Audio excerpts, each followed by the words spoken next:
नमस्कार दोस्तों, स्वागत है आपका पीसीएस बाबा में। आज का पूरा वीडियो रहेगा जेएसएससी सीजीएल से रिगार्डिंग अभी तक की क्या अपडेट है, क्या एग्ज़ाम अप्रैल तक में हो पाएगा, जो एसआईटी की जांच चल रही वो किस हद तक सही है, किस हद तक वो सही से जांच कर रही है। अभी जो स्टूडेंट है, छात्र वर्ग है, दो गुट में बँट गए हैं, तो उस सब पीछे कारण क्या है। ठीक है, बीच में थोड़ा तबीयत ख़राब रहने के चलते और कुछ क्लियर भी नहीं था। ठीक है, जब कुछ क्लियर ना हो तो अननेसेसरी मैं आके वीडियो बनाऊँ, आपका भी टाइम ख़राब करूँ, अपना भी, तो ये सही नहीं रहेगा। ठीक है, और सबसे बड़ा बात कि जो अभी एग्ज़ाम कैंसिल हो गया है, तो जो झारखंड के छात्र हैं, ठीक है, जेएसएससी के छात्र हैं, जो पूरा का पूरा जेएसएससी के लिए डिवोटेड डेडिकेटेड थे, तो उन्हें अब क्या करना चाहिए। ठीक है, इन सारे मुद्दे पे हम आज बात करेंगे।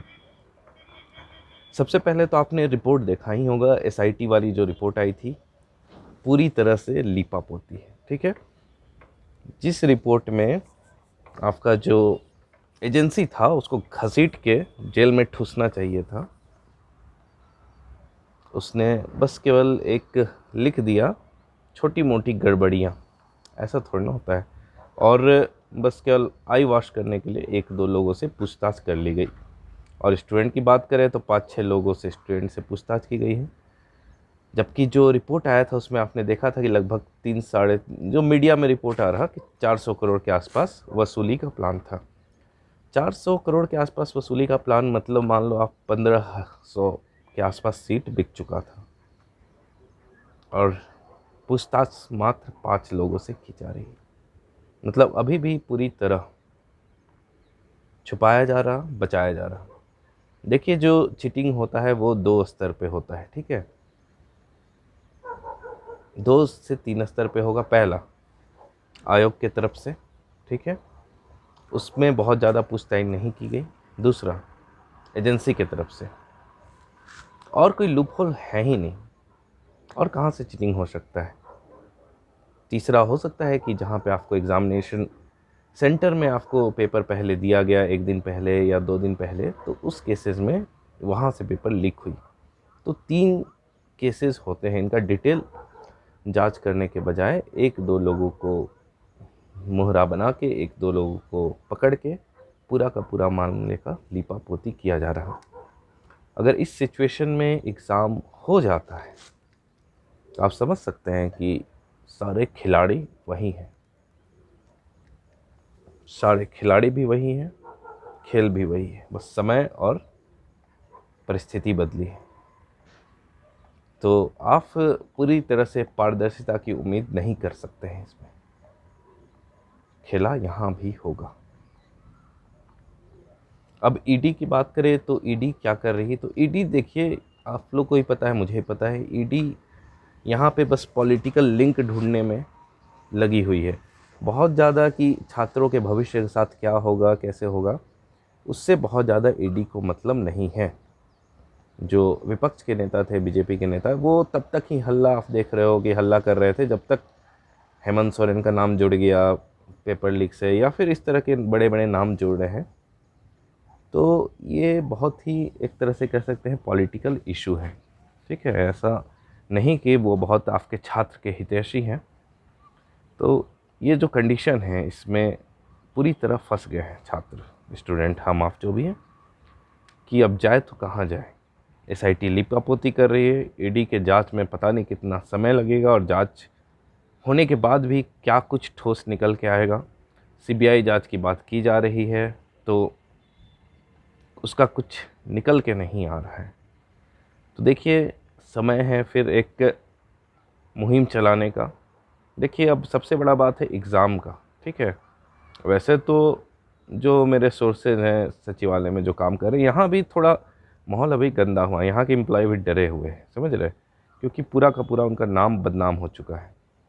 देखिए, ऐसा है कि ये सब काम टॉप लेवल के अधिकारियों का होता है, लेकिन बदनाम तो पूरा संस्था होता है ना।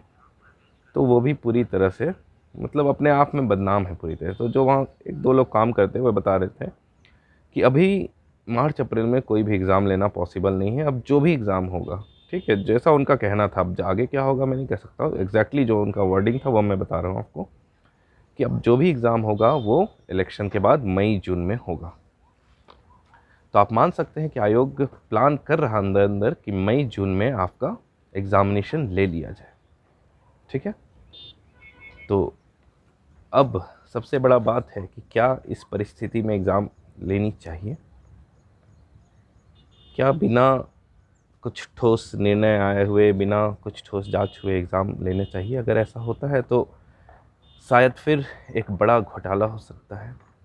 आप देख रहे हैं कि इस बार जो इधर उधर से डाटा आ रही थी कि जितना सीट था उससे भी ज़्यादा बिक चुका था और कंपटीशन अब रटने वालों में हो गया था। तो ऐसे तो आपको तैयार रहना है जो डेट है, लेकिन हाँ कुछ कुछ चीज़ें हैं, अगर आप एग्ज़ामिनेशन की मुहिम चला भी रहे हैं कि एग्ज़ामिनेशन जल्दी होना चाहिए चीज़ों के साथ, लेकिन यहाँ अव्वल दर्जे पे लीपापोती की जा रही है। कुछ कुछ चीज़ों को तो एकदम टॉलरेट नहीं करना होगा। हमें मांग उठाना चाहिए, पहला तो अध्यक्ष हटाने की, और दूसरा अगर जांच नहीं भी तो अध्यक्ष हटाओ, और दूसरा आप एजेंसी हटाओ। ठीक है, एक नया जो बहुत ही साफ़ सुथरा एजेंसी, आप टीसीएस से ले लो, ऑनलाइन ले लो, कुछ भी तरह से ले लो अच्छा एजेंसी से, और अध्यक्ष हटाओ। मतलब ये दो चीज़ कर दो, बाकी आप जो जांच की प्रक्रिया है अपने करते रहो, क्योंकि जांच में हमेशा लीपापोती होगी जब तक बहुत बड़ा पॉलिटिकल इन्वॉल्वमेंट नहीं होगा। अगर कोई बड़ी पार्टी जांच में नहीं लगेगी तो इसमें लीपापोती होना ओबियस है, या फिर एक बहुत ही बड़ा स्टूडेंट का आंदोलन नहीं होगा, स्टूडेंट एकजुट नहीं होंगे तो इसमें लीपापोती होगी।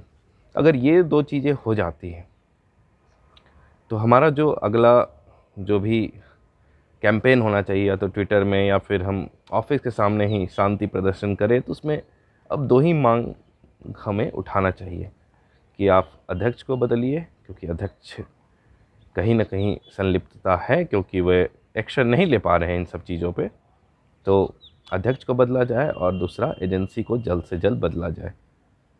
ठीक है, और अगर इतना ही सब पेचीदा हो गया है तो आप ज़्यादा टाइम तो लगता नहीं, जैसे सी में आप 10 दिन के अंदर एक नई नोटिफिकेशन जारी कर दीजिए और पूरे के पूरे एग्ज़ामिनेशन को 2 शिफ्ट में कर दीजिए।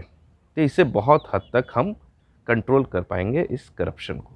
ठीक है, अब इस बीच में स्टूडेंट्स को क्या करना चाहिए। ठीक है, तो देखिए, अगर आपने और कोई एग्ज़ामिनेशन भरा हुआ है इस रेलवेज़ का, या फिर एनटीपीसी, एलपी, कुछ कुछ होता है एग्ज़ामिनेशन एसएससी लेवल का, तो आप उसमें जी जान से लग जाइए, क्योंकि अभी आप मान के चलिए मई जून से पहले कुछ नहीं होगा, एकदम नहीं होगा। ठीक है, तो ये आपके पास अभी अच्छा टाइम है।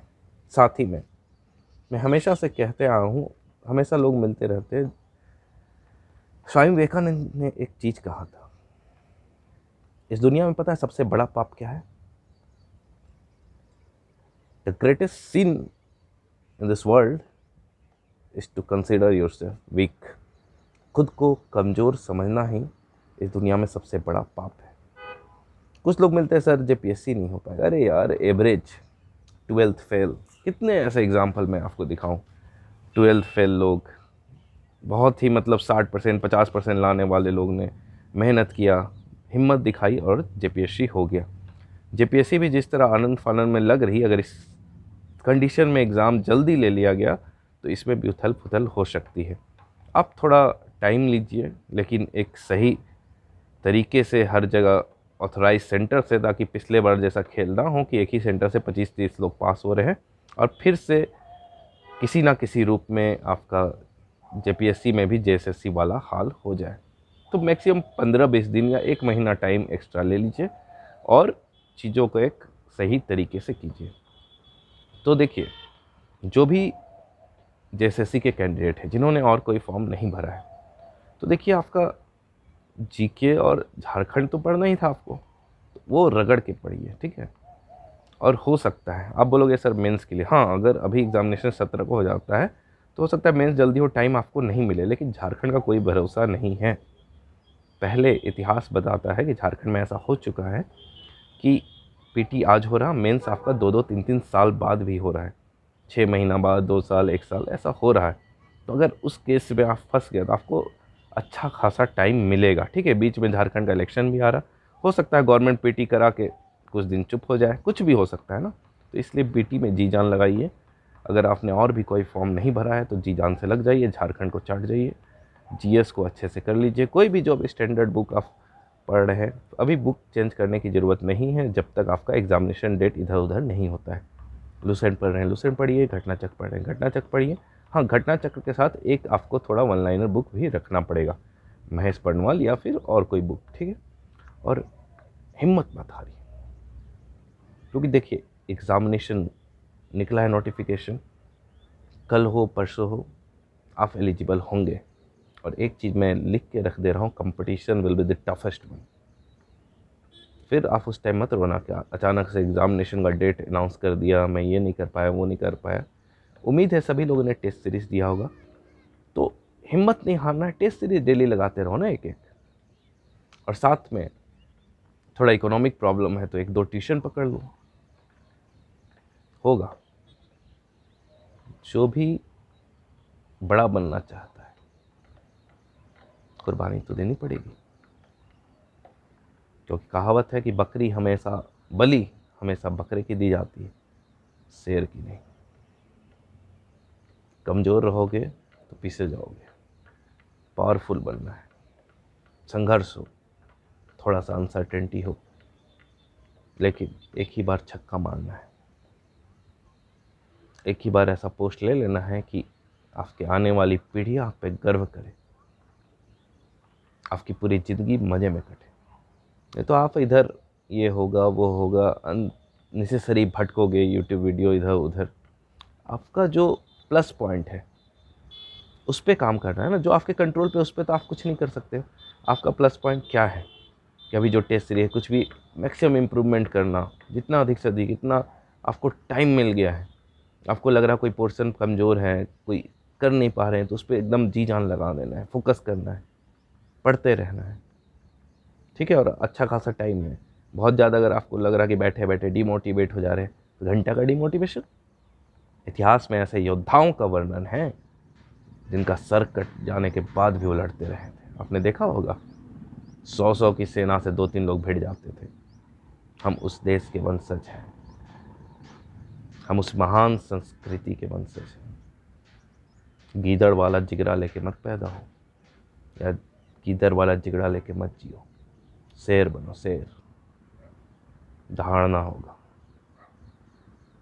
हिम्मत नहीं हारना है, रूटीन पकड़ लो। मैं अभी छत पे क्यों हूँ? सुबह सुबह मैंने जॉगिंग किया 20 मिनट, ठीक है, फिर कुछ देर पढ़ाई किया थोड़ा मोड़ा, फिर अभी छत पे आया हूँ, थोड़ा देर योगा करूँगा, धूप में बैठूँगा आधा घंटा। तो इस तरह, और शाम में भी इवनिंग वॉक निकल जाता हूँ आधा घंटा। अगर ये इस टाइप का रूटीन फॉलो करते हैं ना, तो डीमोटिवेशन, डिप्रेशन, इसका बाप भी कुछ नहीं कर पाएगा, and you will be the winner. जय हिंद।